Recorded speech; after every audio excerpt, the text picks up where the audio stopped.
అలాంటిది ఎవరో దారిని పోయే రాధికని ఎలా వదిలేస్తాడు యువర్ ఆనర్?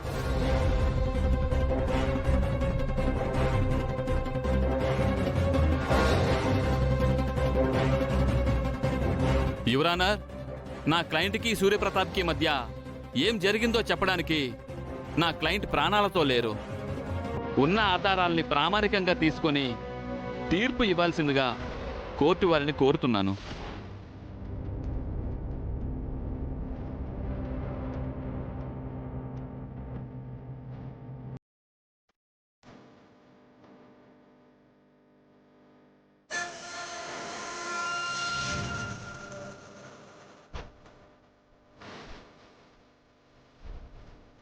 రాజు, ఇప్పుడేనా?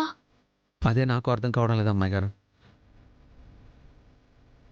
కేసు పూర్వాపరాలను పరిశీలించిన పిమ్మట సూర్యప్రతాప్ రాధికల మధ్య జరిగిన విషయాన్ని వీడియోల ఆధారంగా సూర్యప్రతాప్ ఇంట్లో అంతమంది ప్రజాప్రతినిధుల మధ్య జరిగిన అసభ్య ప్రవర్తన ఇద్దరి మధ్య ఉన్న బంధాన్ని స్పష్టంగా తెలియజేస్తుందని కోర్టు నమ్ముతుంది.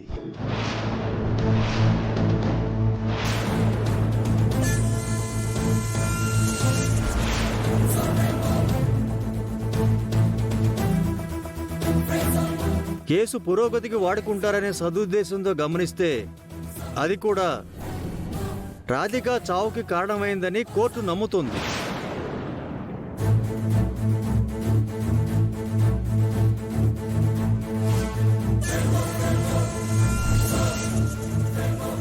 ఒక స్త్రీని మోసం చేయడమే కాకుండా ఆ మోసాన్ని కప్పిపుచ్చుకునేందుకు కర్కశంగా చంపడాన్ని యావత్ ప్రపంచం జీర్ణించుకోలేకపోతున్నందున దీనంతటికీ కారణమైన సూర్యప్రతాప్ని దోషిగా నిర్ధారిస్తూ